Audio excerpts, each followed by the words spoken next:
All right, y'all, we're about to get started. Good morning, everybody. Good morning, Dr. Ned, and good morning, Mo. Good morning. Good morning to you. Happy to be here. Thank you. Welcome. All right, before we jump in, of course, I want to uplift um, the other sessions we have this week. So you'll see today we're talking with Dr. Ned, a member of the Black Panther Party, used to work at the Oakland Community School and Learning Center, talking about connecting the dots of our past to the future as we continue to build. Tomorrow, we'll be meeting with Thomas Lee and we'll be exploring the state of Black mental health. And then on Friday, we will talk about what Juneteenth even is, right? And you might hear the Black community talk about lineage and legacy and ancestral knowledge. And we'll talk what that means, right? And that session will be led with the Black Humboldt Hub. We actually had a last minute special edition where we will be hosting Amdi from the Watts Prophets, a group of poets and builders also outside from the Bay. So he'll join us, and I'm sure we will have another lovely, enlightened conversation on Friday as well. And then just plug in some of the Juneteenth events that we've got going on. We've got a very full festival lineup starting today. We'll have a Seeds of the Diaspora tasting workshop at 4 p.m. at the D Street Community Center, and that's in Arcata. It has the beautiful mural of David Josiah Lawson on the side of it. And that workshop will talk about the different grains and the different foods that have come with us from Africa through our journey of being a stolen people and kind of cultivating our our foods along the way in the different environments that we've existed. There will be some eating at that workshop, and then we'll have a screening of Reconstruction America After the Civil War, which is only one part of a four-part documentary from PBS that will be at 6 p.m. at the Minor Theater. And then tomorrow we'll kick off again with another speaker series at 10 a.m. And we will have an adult skate night with DJ Professor Funk. That's a drum and bass. He does a lot of emceeing, and so that will be a very high energy skate night. We're asking folks for a $5 donation, but no one will be turned away for a lack of funds. Friday, we again will have our speaker series, and followed by in the evening, we'll be taking over the Friday night market. So you can find us at the Eureka Old Town Gazebo. And our theme for the night is hip hop. So we will have some break dancing. We will have some poetry connected to our open mic series that we call the People's Mic. We will have a cipher. And then, of course, we'll have hip hop Humboldt on the ones and twos, as well as DJ Sovereignty with a dance party to close us out. We in collaboration with Burn Stitch Collective, we are also hosting an all ages punk show that will be at 7 p.m. at the Savage Henry Comedy Club. That is a ticketed event, so make sure you buy a ticket if you want to go. And it's all Black punk bands. So either they have a Black frontman or they're a fully Black band. And I love this event so much because we often forget that punk music is Black music, right? And then the big day, Saturday, we'll have our all day Juneteenth festival at Halverson Park from 12 to 7. Lots of performers. The youth will be speaking, vendors, food, music, fun. We always have an awesome kids zone, so make sure you get the littles to come join in the fun. Um, and then Club Auntie will be hosting a Black burlesque after party at 8 p.m. at Richard's Goat. This is also a ticketed event. So don't sleep, y'all. Get your tickets if you want to come have fun with us. And then lastly, Sunday, June 21st, we're going to have a Black brunch and ball. And this will be a drag brunch with ballroom performances from the House of Balmain and the House of Marc Jacobs. That's 11 a.m. at Synapsis in Eureka. Also a ticketed event. And really, these ticketed events are so that we can pay our Black artists to do what they do best. And so please come out and support. It is really going to be a time Truly a full festival. And then just a little tease of what's going on at our day festival, where we'll have someone singing our Negro National Anthem. We'll hear from DJ El Boogie. We have Shango's Band, which is a samba band out of Oakland. The Sacred Tree is a local reggae band, and the Irie Rockers are another local. They're a reggae band. I'm not sure. They're from Jamaica. They do lots of covers, live band, lots of fun. We also will have our free pantry set up. So if you need to grab some groceries or some household items, we'll also have a free clothing distribution, diapers. So you can come out, kind of get what you need in terms of being with community, getting some music, as well as resourcing yourself. So I'll stop my share and we'll introduce our host. So I'll read and then I'm gonna mute myself and let Dr. Ned take us away. So Dr. Saturu Ned, then known as James Mott, joined the Black Panther Party in Sacramento in May of 1968 while attending Sacramento City College.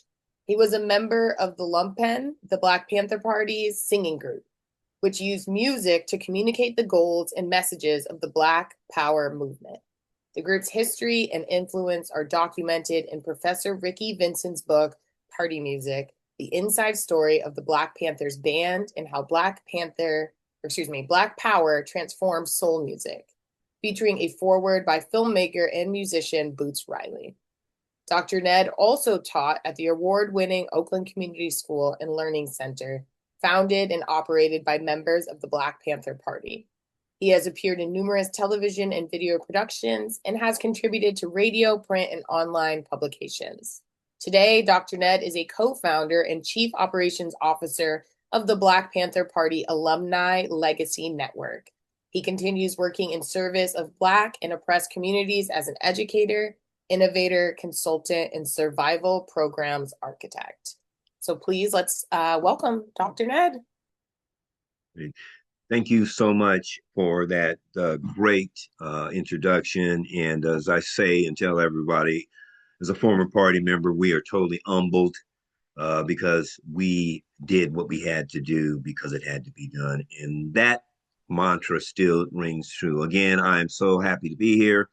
As I said earlier, the Black Humboldt Collective is a family to us. I had a chance to take them on a walking tour and create a wonderful relationship, which we know is going to be ongoing. I just want to encourage those before I get started to be able to learn a little bit more about the work that we are still engaged in. You can go to bppaln.org, bppaln.org.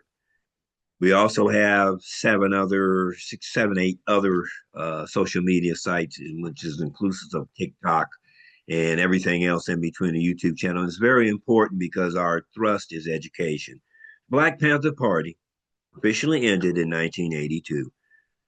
So no matter what you see, there is no more Black Panther Party, and there are a lot of people speaking out to that because we simply tell everyone that the spirit of the Panther, the idea, which was earmarked in the very things that were mentioned about the programs and the celebrations that are actually reflecting on the concept of Juneteenth and our ongoing quest for freedom, is a testament to the legacy of the Black Panther Party. So the network itself is not only composed of former party members, but is also composed of professionals, pharmacists, medical students, pediatricians, the organizational people, individuals, amazing conglomerate of talented individuals from every walk of life, spanning intergenerational, which is where the legacy has to go in terms of everyone embracing it. It belongs to each and every one of you.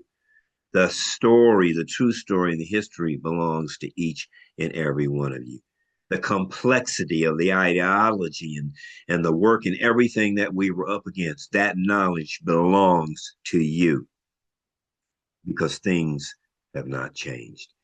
So today, Is if you want to know more about myself, I always tell everybody they can Google Saturu Ned, aka James Mott, and tons of information will come up about the work that I did in the Black Panther Party. I joined, I was 19 years old. Many of us were between 17 and 19, and that's another story. And also my tenure and the other vast work that I and many others were engaged in. And even today, how that is reflective of what we see change in the advent of how are we going to survive and where do we go from here. So the title of my presentation, I want everybody to relax. This is going to be something I know as we get into the questions, interactive, and I'm looking forward to that. But as opposed to just talking about the Black Panther Party, I'm going to take a little journey of how America looked at what had taken place, how America said we are going to put new concepts in place as we take off these so-called chattel slavery physical chains and reprimand you to non-inclusive, disenfranchisement, ongoing racism, and Jim Crow and everything else in between to stop you from prospering in America. And we ask ourselves, why? Well, as we get into this today, we'll be able to talk a little bit about that. But I want to start off with a fact that a lot of people don't know, because the story of our internment, as I like to call it, was not one of non-resistance. It was not one of people moving forward to be free men and women. And it was definitely not one of trying to keep families together, which the strength of the Black families were separated. And that was a big move that took place after so-called emancipation, where families wanted to get back together, from children and mothers and daughters, husbands being sold. So by 1860, on the eve of the Civil War, just want to make this fact, because this is a whole nother area of research, roughly 500,000 free Black people living in the United States. They were actually roughly split between North and South cities. They predominantly lived in the larger towns. There were Black people going to university. So maybe perhaps even that lineage can be traced back to where some of us were members, and I did trace back my lineage, or were members of what we call free Black people during that period, even before the Civil War really got started. That's just a footnote of knowledge for us to even engage in, even to talk to our children and families about. One thing I want to talk about again is, let's talk about one of the overlooked facts concerning Juneteenth. The day of celebration as we know it, it is an earmarked period for all of us to show, no matter what is happening, and this is all oppressed people, to show this example. Why do we dance and sing on this day, even if the full knowledge of not understanding what it was really about? But still, the joy. That is part of what we call mental health relief also. That is part of the celebrating the coming together of all of us in spite of everything that's taking place. That's why these festivals, these gatherings, this is a form of resistance that began at that point. Now, when Major General Granger came in to Galveston after winning a battle at a ranch, the last skirmish at a ranch not too far from Galveston, he ordered limited, and he actually undermined the freedoms that they were promised. He was not there out of joy. He was there out of an order. His behavior didn't seem to matter whether or not Black people had what we call freedom, but freedom without any support. Now, the relationship between the former masters and the enslaved would now be involved into a so-called verbal contract. Because remember, you're not supposed to know how to read and write, where the former masters and the former so-called enslaved people were hired for labor. But of course, we know that never happened. Actually, I want to call them, and freed women, we got to use both terms, were advised to remain quietly at their present home. What home? I have no home. Yes, we know that. So that is a semantic. And work for wages. What wages? Remember, nothing had been offered for them. So this is the behind the scenes that was actually taking place with our ancestors at that point in time. So how can a Black former enslaved individual, Black person, enjoy freedom while remaining on a plantation? What an ambiguity, and how about an insult to you as a human being, knowing that you have created a catch-22 situation. I'm damned if I leave, and I'm definitely damned if I stay here. So would they be allowed to leave or travel or reunite with loved ones? And that was a big deal, right? Of course, the restrictions that were put on them would not allow them initially to do that. Were they forbidden from becoming entrepreneurs and landholders? Black men and women were warned not to flock to military posts. Since, well, 1863, Black men were allowed to enlist in the Army. Its military posts had become beacons for freed men and women. It was a place at that time because we were needed. We were needed because if Black men and women had not been recruited into the Union Army, they were losing the war. That's another story and topic of discussion. Well, Granger warned Black Texans, this is what basically paraphrasing, we will not support you in idleness. Now, what does that mean? To a person who's never known the term freedom where I can determine my own destiny, so in thought, what does that mean, you will not support us in idleness? We have not been idle for hundreds of years. We have made America wealthy. We have made your ancestors wealthy. We built the foundation of this country.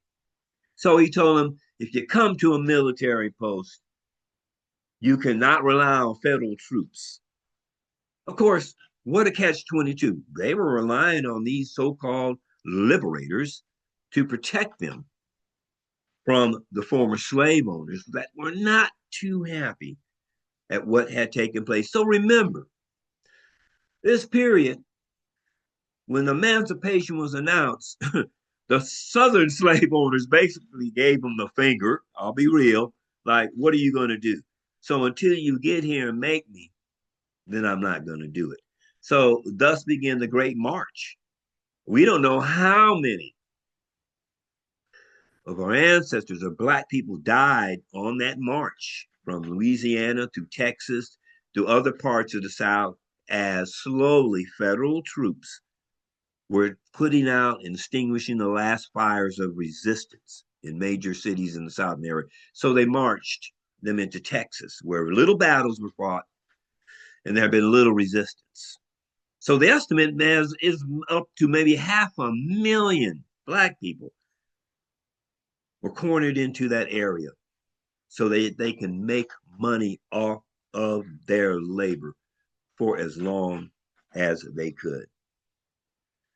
This is why, after Major General Gordon Granger arrived on June 19th, many of the folks in Texas, when they heard about the news, they approached it very cautiously, and they were right to do so. They were fearing reprisals.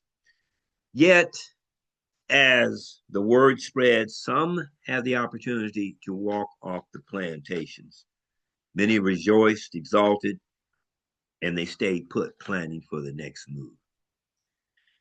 And let's look at this. You're sitting there one day, all of a sudden, within the next hour, as we say, in the twinkling of an eye, you are told you are a free man and woman, which was something that was totally unheard of unless you ran away, unless you were part of the underground.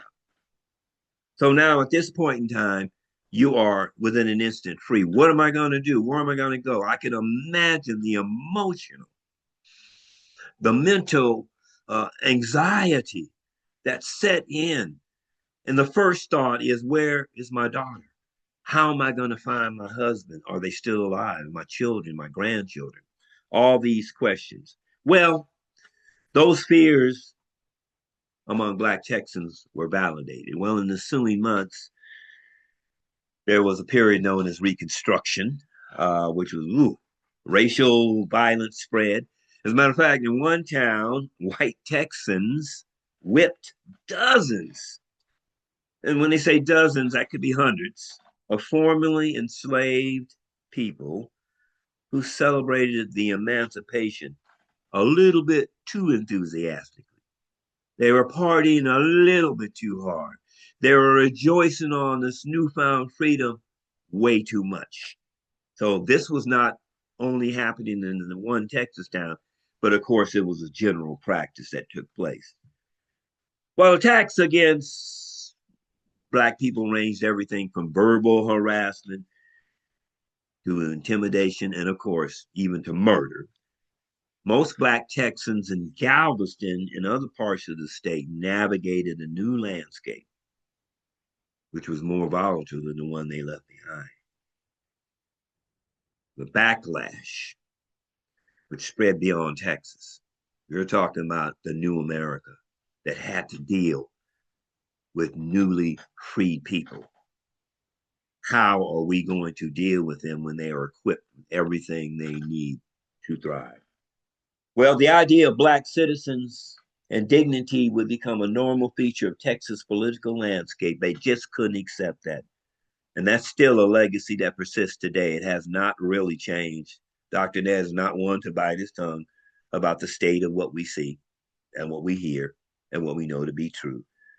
Just as limitations on the Black people's freedoms were actually baked in to Granger's emancipation announcement, racial discrimination became embedded in public policies that propagated unequal housing, unequal employment opportunities, wealth gaps, educational and residential segregation, we noted as redlining, police brutality, which has not stopped or has been abated, it's actually increased, and political disenfranchisement. Some of these things that I'm mentioning now, you're already connecting the dots. You're like, my God, is this not happening in the very time that we're talking today? Black codes in Texas and throughout the South prevented Black people from voting, securing what we call fair labor contracts, and being able to go to the school of their choice. We call it integration, or owning land. So for many years, after Major General Granger, the so-called liberator, freedom could not be publicly enjoyed in parts of Texas, even on Juneteenth itself, even on that date. For years, it was restricted to even have a celebration. So we look at this event that took place behind the scenes. It's like, what are they talking about in the House? Well, I hear them talking, but let me get a little bit closer and let me look on the inside of what really took place and what our ancestors were told in the difficulties of a new navigational concept of working their way through a repressive America had dawned on all of them within the twinkling of an eye. Resilience, despite everything that was thrown against them. The idea of, my God, I want everyone to think about this because I, Dr. Ned, and those of us who were there understood what it meant to have the force of federal agencies brand you as undesirable, terrorist, people that we need to get rid of, people that we need to lock up, take your life. I want you to imagine what they were going through. When black men would leave and they would go talk to the army soldiers would conscript them and make them do work for free. Then, of course, you've known about the black codes that developed. If you didn't, that's a whole nother area of study. We call them the slave patrols with the form of the sheriff badge, which has not changed today. The vagrancy and loitering laws, which were created for newly free people, black people. If you were caught in town, you were asked, "What are you doing here?" "Well, I was freed." "Well, you're not supposed to leave the plantation. Do you have residence here?" "No." "So actually, are you going to work here?" "No." "So actually, you are sitting around, you're a vagrant, you don't live here. You're loitering, you have no job, so you're just sitting here. So we're going to arrest you and we're going to charge you where we know you can't pay.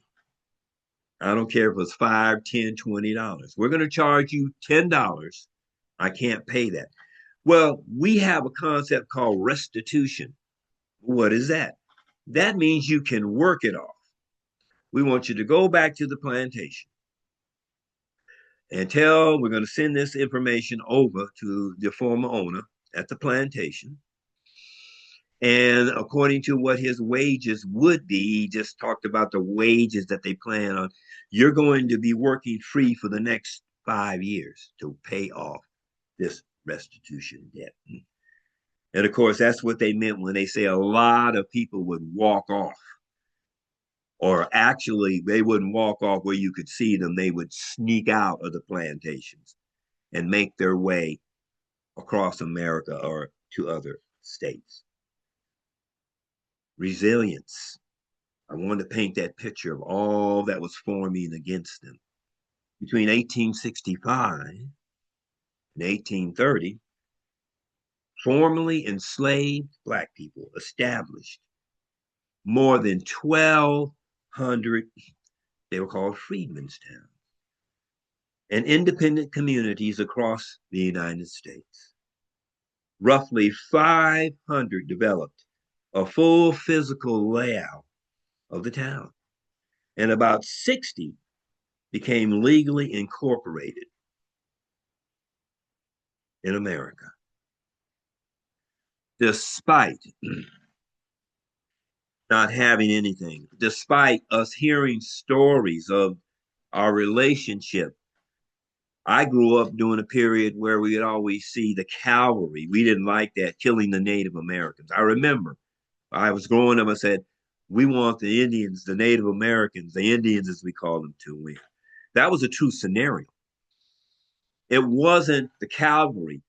A lot of times you had former soldiers, Confederates, raiding groups of black people who were making their way across America to live their own lives, to set up their own freedmen towns. And it was the Native Americans who would come and rescue them and save them and create that unbelievable relationship, which is another area of study and stories that have not been told. So again, the ability, and we've heard of some of the freedmen's down Raleigh, North Carolina. You have, of course, Tulsa. One of my favorites is the story of Bodie. Bodie will have the first chartered bank, black bank in America. As a matter of fact, Bodie, Oklahoma, was so tough. One of the infamous bank robbers by the name of Pretty Boy Floyd, back during that period, told his gang, do not go into Bodie and mess with those, what term he used. And they ignored him. Or they had gone into Oklahoma City, they had gone into major areas and robbed those banks. And when they got into Bodie, they went into the bank, and the chairman of the bank was waiting on them, opened up with a shotgun on them, and before they could leave town, now Pretty Boy Floyd didn't go. He knew better. But none of his gang got out of town. I mean, the whole town, men, women, children, everybody came at him armed. I want you to remember that point in your hearts and minds of every town, and of course, the story of Tulsa.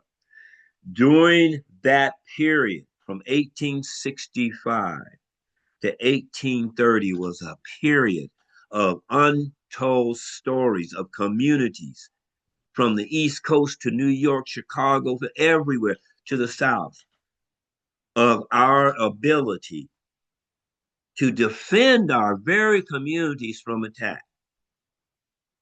The concept of self-defense looms large because for all of us, that's exactly what it was. Why would you attack our communities? The infamous story of Tulsa, and people, and the last survivor never was compensated. She was over 110 plus years, passed away. She would always tell everybody, we didn't lose. We fought our best. We fought. We did not lose. So this scenario played out all across America. Why would you attack us when all that we've been doing during the period of the first pandemic, and doing all that, it was like an epidemic. What was it? It was because independently, using our own determination, our own self-sufficiency, our own knowledge, our own ability to teach, our own ability to start businesses, our own ability to build homes, and the list goes on. We surpassed their abilities, where our money was circulating amongst us, where they had to start come and buying from us, where we were able to excel in terms of property, being able to buy the goods of America when they couldn't. The rage and racism and jealousy that set in, and we were following every rule and law, even being denied, as Jim Crow, being legal, coming in and being legal once that was passed, separate but so-called equal, which really didn't exist. Here you are, upset because we took resources. You didn't want to share anything with us. We carved out our own towns using our abilities and talents, created our own educational facilities, everything without any support. We will not see you prosper on any level, even if you follow the rules, which are not for you. We can violate them against you. So I wanted to paint that picture of what they were facing. And there were, remember, just like there was no government coming to their aid. There wasn't any territorial governments. There wasn't any elected officials. There wasn't any national picture like you have now. They were pretty much on their own, other than the network they had with each other. So, painting that picture of what took place, of the resilience and resistance from the beginning,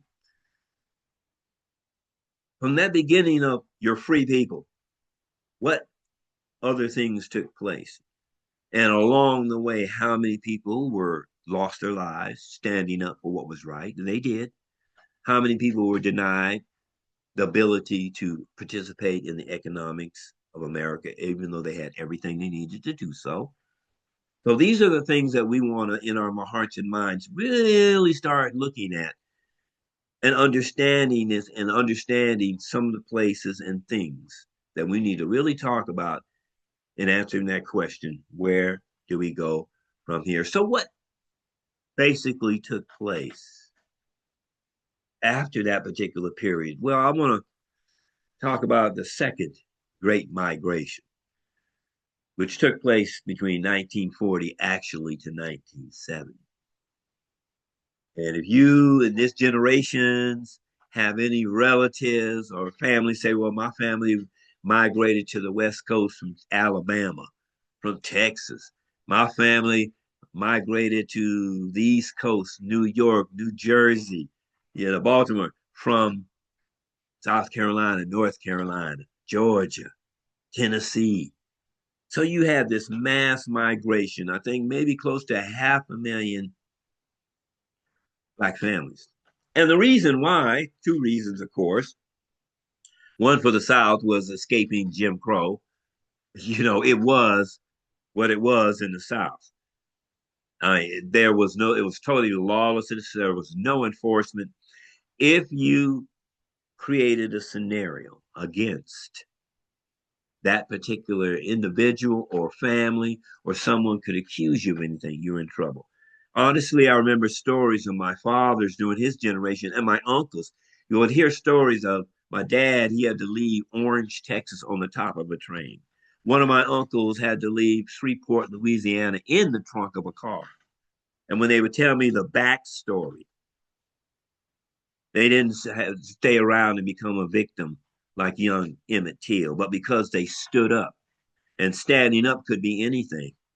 Walking on the sidewalk and not getting off the sidewalk while a white person passes you by, passing them and not lowering your head. A common practice of a Black person, when you pass someone who was white, you're supposed to lower your head and not look them in the eye. In other words, I'm not as good as you concept.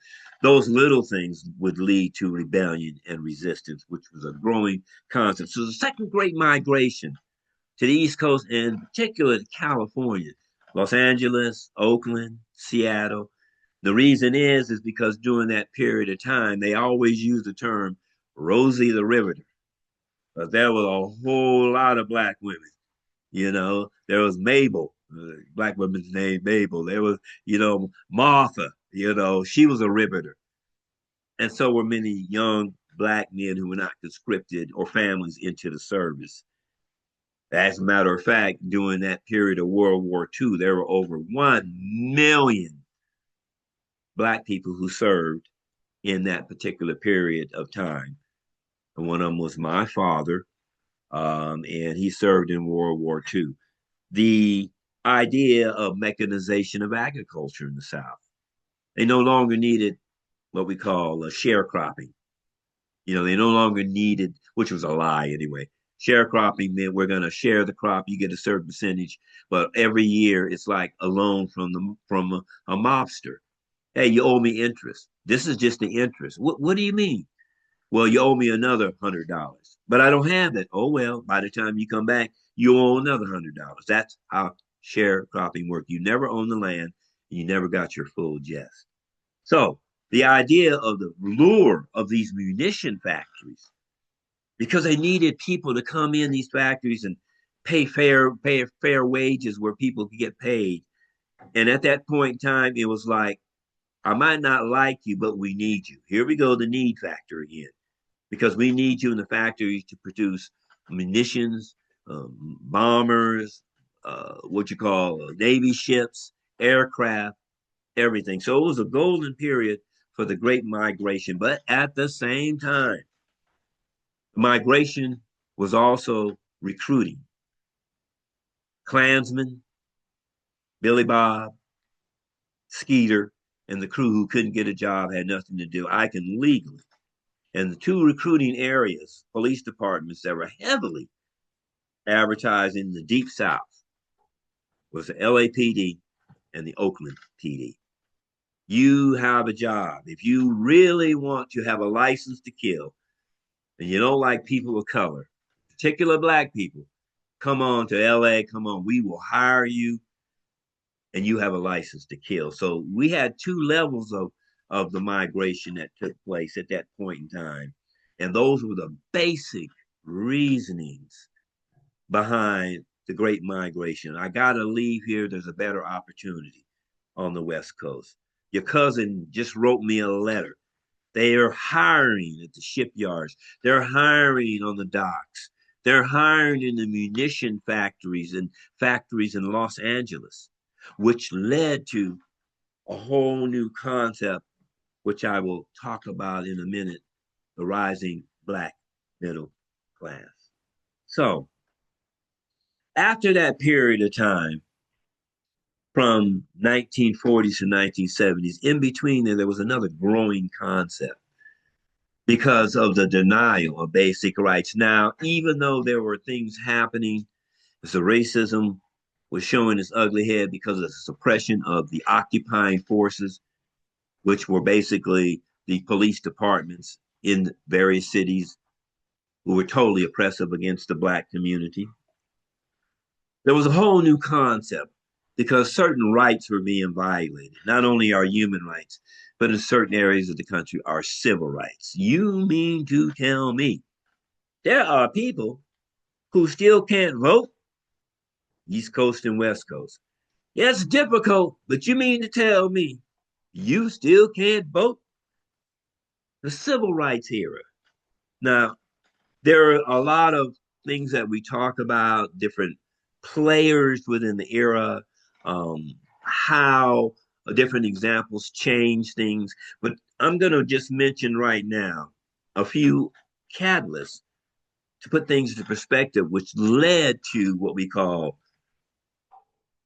mass education and disdain for what people were seeing, and people coming to the conclusion changes have to be made. I mentioned that my dad was a World War II veteran. When they came back, white GIs were given grants to buy houses. You didn't hear me saying loans. They were given grants to go back to school. That is how the government program, you want to call it government welfare, gave to white GIs. And that's how they began the accumulation of property. They were given the money to buy this property, to actually make a substantial down payment. They were given money to go back to school to further education, to get a better job so they get higher pay. But the property was basically given to them. Black GIs were totally left out. We're talking 1 million or more who served during World War II with distinction. And that is a very important concept. My father, just very quickly, a little bit about my dad, he would tell me stories of the 371st Tank Division that he was a member of, as part of the supply line under General George Patton. And I was young, and maybe it was part of my destiny, but he would always tell me the story of the 371st Tank Division and their motto and their insignia. And one day I said, well, Dad, what was their insignia? He said, it was the Black Panther. We come out fighting. Morgan Freeman recently did a documentary called The Original Black Panthers, which they were as decorated as the Tuskegee Airmen. They have a historical story example of Black people who went to war under the hopes that when they get back, things would have changed. Of course, this started during the Revolutionary War. Every single conflict, Black men, whether they were conscripted against their will or joined voluntarily, it was for the purpose of having something for their family, and most important of all, saying we are equal. We deserve the best of America. And again, that's another story. So he was part of well, the GIs called it Victory, the Double V campaign when they got back. Double V stood for victory over fascism abroad and victory over racism at home.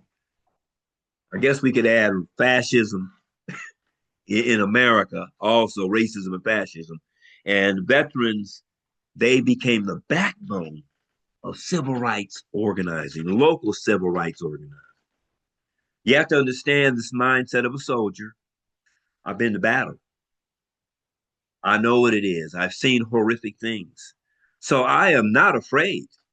I am going to show my people what we must do to stand up and speak out and stand up for what has been denied us.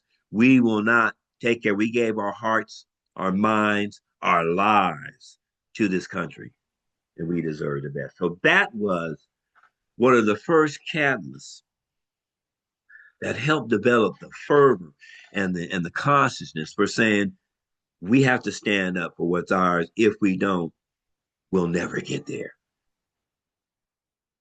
rise of the urban Black middle class. Independent churches, businesses, newspapers, and we had significant voting power.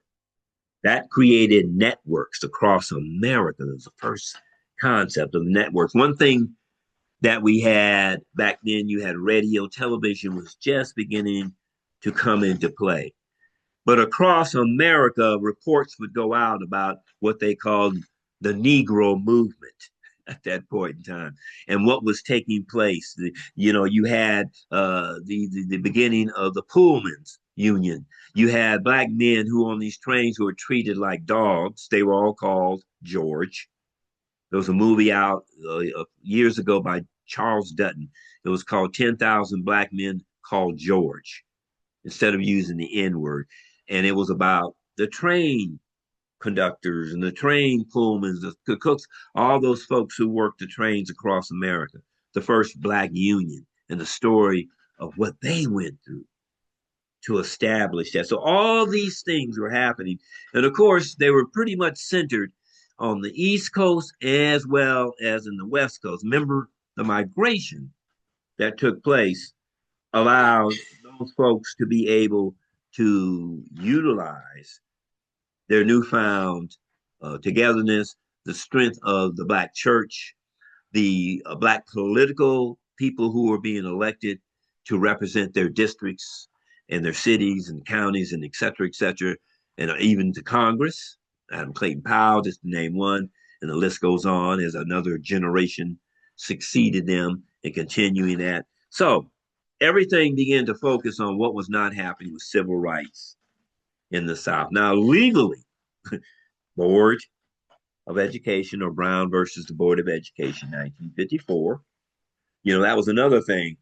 Thurgood Marshall, bringing the case that you cannot tell me if I want to go to that school over there and I'm in that area, that district, that I can't go. So the Supreme Court found it unconstitutional, and we know that story. There are many stories of the civil rights era of different people in different cities and the plight they went through. And many stories have not been told of going to an all-white school. And we knew that. And one other thing that was a catalyst, remember that Mamie Till Mobley, Emmett Till's mother, she insisted on an open casket funeral. And photographs were published in the iconic Jet magazine. If none of you ever had a Jet magazine or seen one, that was like the Black, they call it the Negro Bible, because it was actually a national publications that actually gave us news, concerning the Black community all over America.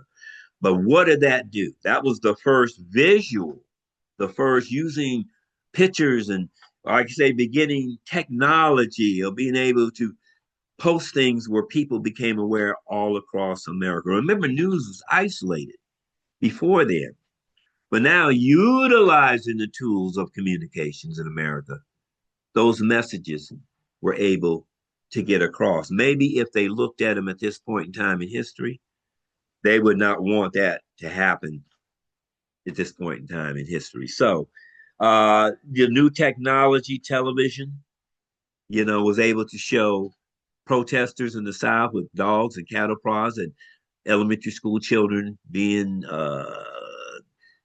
shocked with these things. And, the turning point for the civil rights basically was Emmett Till's murder. And a few months later, and she wasn't the first, Rosa wasn't the first, but this particular incident when she did not refuse to give up her seat, which was in the colored section, as they called it. She refused to give it up.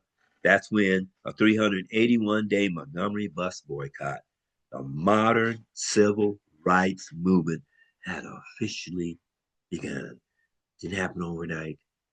It began. Now, I'm just going to go briefly. I know it's getting to that point. I just want to briefly talk a little bit about, as we roll out of that, the Black Power movement, Malcolm X, Stokely Carmichael, the Black Panther Party, The Civil Rights Act of 1964 dismantled segregation but failed to address systematic economic inequality, police brutality, and discrimination in northern and western cities.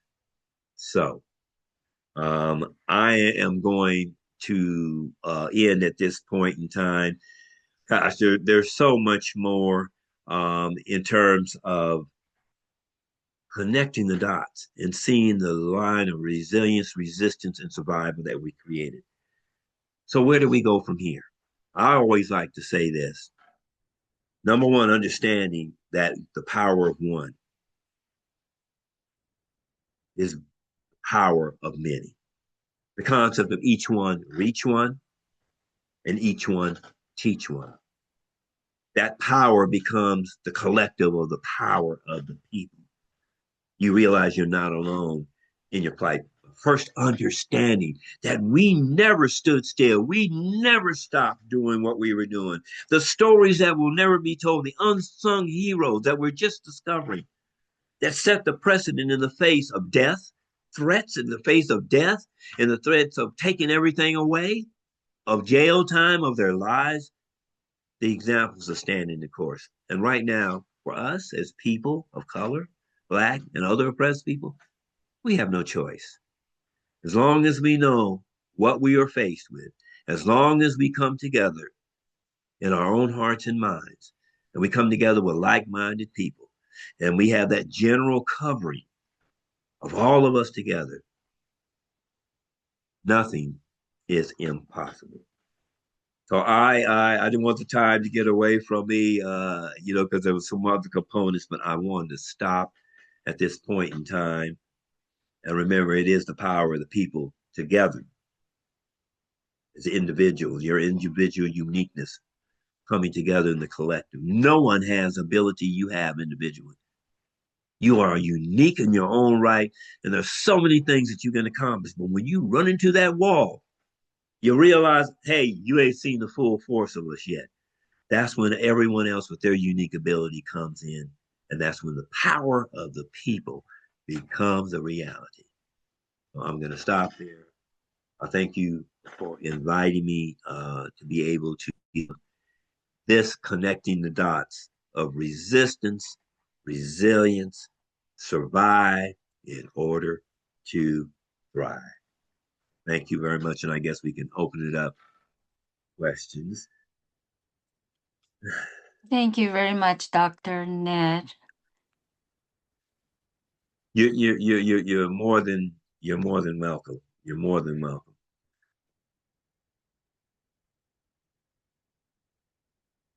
Thank you for sharing your heartfelt story. I would like to celebrate your accomplishment and moving forward. Thank you so much. You're welcome. Thank you so much for voicing that, because the work that you do, you're already living the foundation of the legacy, because that's what it was always all about. It was always all about all of us that have been disenfranchised, realizing you have a playbook. If you go on our site and you will look at, and I'll encourage everyone to do, look at the 65 documented by Stanford University. They went through all that. These programs address every aspect of our needs. And so the playbook is there, which has been hidden from the masses, a majority of classes in schools. That's why they don't want to teach these stories, the truth. And so it's already there, and you've already been living. You're like, wow, we're actually doing some of these things. That is the legacy.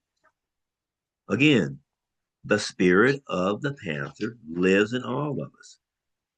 The concept of the original Rainbow Coalition was about all of us from every community. And we were able to point out, you got the same issues in a nutshell that we have. You shouldn't be mad at us. Get at those that make it happen. And it worked. So here we are again. There's no reason for anybody to believe anything otherwise. And it's gone beyond just because of your color. It's also if I disagree with what you're saying and thinking, I'm subject to be harassed, arrested, branded, conspiracy. I mean, look, everybody who says anything out against them, they are looked at and investigated. Well, that's part of the course. But we understand that this is part of what they do for intimidation. We cannot and will not be intimidated in that respect. And if we do not, remember the Black Panther Party, when you look at the 10-point platforming program, you'll see the wants. If you Google wants and beliefs of the platforming program, everything was on the Constitution. What is Dr. Ned saying? If we don't stand upon that, they're already trying to change different amendments. If we don't know it, teach it to our kids, these are our rights. That's what the Black Panther Party stood on. That's why we were so adamant about everything that we did. So if we allow them to take that away, then we have nothing to stand on. That is our resistance and our resilience. Yeah, I'm wondering what it might look like for, or what you're in your opinion, what it might look like for non-Black community members to get involved or uplift movements that are happening today. Just to give you an idea, all of us should be involved. I'll give you the perfect, very quick story of course, there's a book out by, what does he call it? Hillbilly something, by Hy Thurman, or one of the original members of the Young Patriots in Chicago. The concept of Rainbow Coalition was president of the Black Panther Party, original Rainbow Coalition, which embodied, I don't care, we want everyone to be happy, to have a beautiful life. Whatever your lifestyle is, you should be able to be blessed with that. But don't you need housing, clothing? Yes, we do.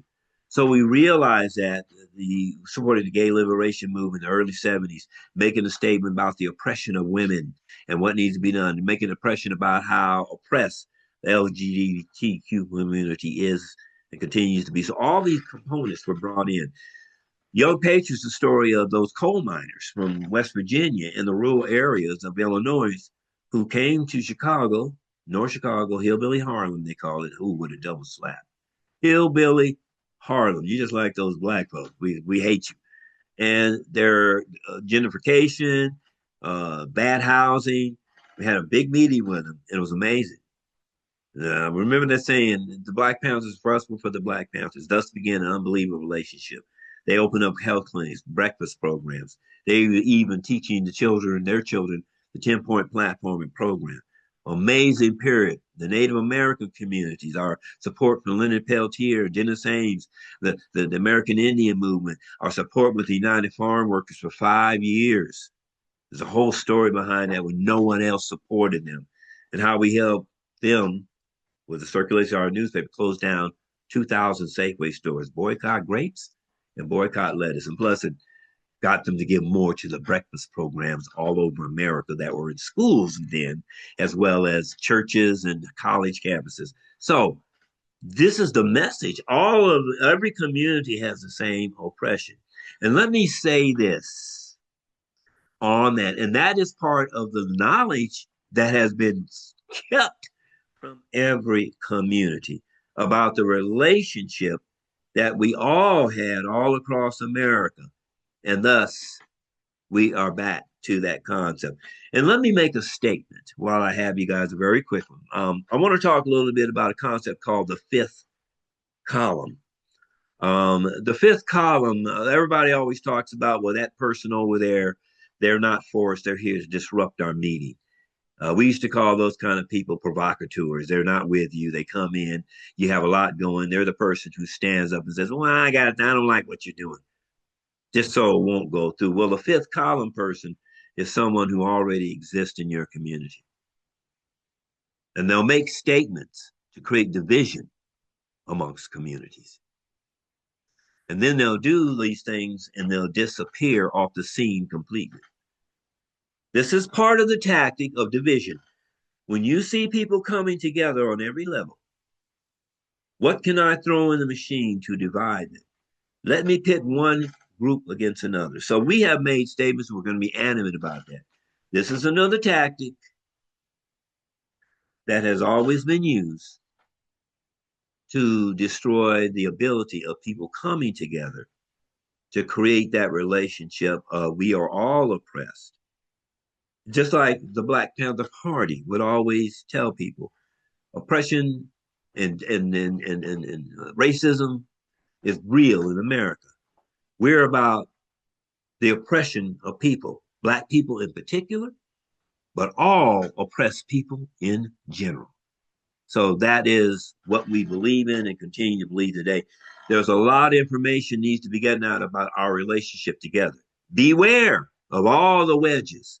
Beware of those speaking out to pit people against one another. That is one of the basic divide and conquer concepts the government has used for decades.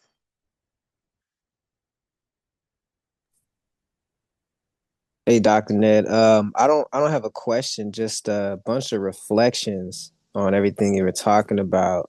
When you had said about the loitering laws and how that still exists today, and how in my lifetime I've experienced being harassed just for being around at places, and to realize the racist roots of it. It really puts into picture.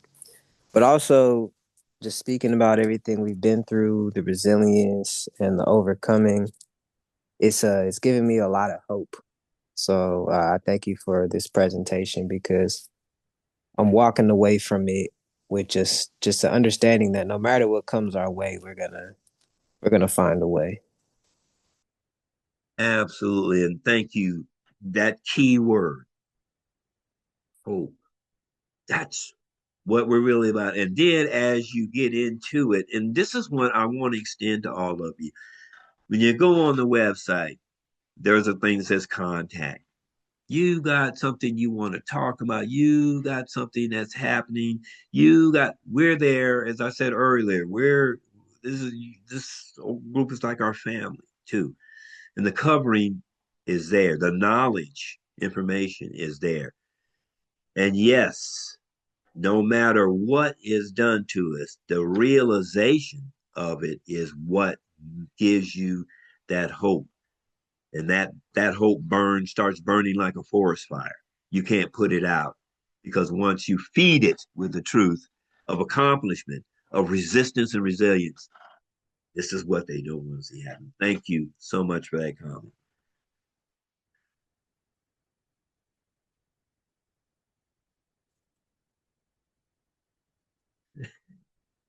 Hello, Dr. Ned. Hello. Hi. That's right. Hope. That when I think about that, I think of my family. Yes. Yes. So Yes. thank you again Okay. so much for today. Yeah, I'm getting emotional. That's okay. I just want you to know, for me and all the rest of it, it's like it's keeps us going. It keeps us knowing that we're on the right, and we have this purpose, and knowing your purpose is like, this is my purpose. My That's purpose is right. to thrive in whatever I'm doing, and to embrace my family, and to embrace what we call the extended and blended community family. And we're seeing that rise of that love and that coming together, because part of what we say now is all we have is each other. Mm, So spread that mantra and that concept. All we have is each other, my family, my acquaintance, my people. We're all in this together. And our survival is dependent at this point in time in history on one another in whatever capacity it manifests itself. Thank you for that. All right. thank you so much. You're welcome.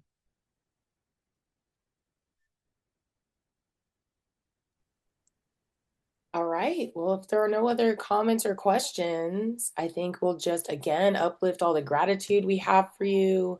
Um, Black Humboldt had the privilege of going on a tour of Oakland with Oh, Dr. Ned last winter, and that's how we were connected and will continue to stay connected. It was, Yes. I know I heard Ron here, but it was really inspiring and magical, and I really was able to see the movement happening while we were walking the streets of Oakland. And so we certainly look forward to when we're able to connect again, as this will not be the last. Education is so important, which you uplifted. And now more than ever, do we need to know what was happening in the past so that we can influence and build the future of tomorrow. So yeah, I just want to give another round of thanks. And I see in the chat, someone said, "Thank you so much for this powerful presentation. I was enraged, inspired, informed, and filled with hope." Do you have any books that you would suggest? As a matter of fact, what I will do is I will send a list to you of books, and also several qualified videos. I remember very quickly. I remember they did a thing with Communist Sister Elaine Brown, and they were asking her about all these different films, right? And I started laughing before they started asking. I said, "Not one of them qualified." So anything that you look at, any document, unless we have sanctioned it, it's not complete or it is revised. And we want the purity of the truth to be known. We're not going to taint anything. We're not going to put anything opinion. And the one thing about Dr. Ned and the network, everything that we talked about today, even the historical, but when I talk about it, is based upon personal experience, a documented track record, and the knowledge of the collective that participated in the movement at that point in time and are still active. So that is the wealth of knowledge that we bring. And that's why our passion and our understanding is what it is today and will continue to be. So we're just happy to be able to engage and be part of that concept that keeps that hope alive. As our good brother, bless his heart. The whole story about Jesse, I have a chance to talk to you about one time. Keep hope alive. And Jesse Jackson's interaction with the Black Panther Party and the work that he did on an ongoing basis. So there's so many stories, but thank you for this time that was allotted today. Be well, Dr. Ned. Hope to see you next year. Absolutely. And also I am going to send you, in case anybody happens to be around the Bay Area on the 11th of July, where it's going to be a Temescal Street Festival. They're going to be celebrating the part of 60th anniversary. I know there'll be different groups, like one of the headline groups, Digital Underground. As a matter of fact, Money B. Ronnie was one of my students at the school. He's going to tell his story of his music instructor. I was teaching him music, who said, "Ronnie, you'll never play an instrument." And I did. But I told him, "You'll be good." He tells me, "You'll be great at music." So him and Tupac and all these folks that came through the school not only learned the concept of conscience, but today have been able to instill it in their very lives. So I'll send you guys that information. If you just happen to be moseying around the area, it'll be that day of July 11th, which is on a Saturday. But listen, thank you so much. This has been a wonderful, heartfelt passion for me to be able to make this presentation to you guys. Yes, thank you. Lots of gratitude in the chat from our attendees, and yeah, what a great way to start the day and start our Juneteenth festival. This is it right here. I love it. Yes. All All right. right, y'all. Well, everyone have a great day. Again, thank you so much, Dr. Ned. I'll look for the information, and I have the Yes. that attended, so I'll make sure that everyone gets an email with Yes. all our supplemental goodies. Yes. Amazing. All right, y'all have a great day. Take care of yourselves. And I encourage everyone to look deeper into one thing you learned today. Yes. The resources are out there for sure. Mm-hmm. And remember, this is our symbol. Simply means divided together, we are powerful. Mm-hmm. And again, I think I mentioned this to you guys when you came there. We don't do, who does this?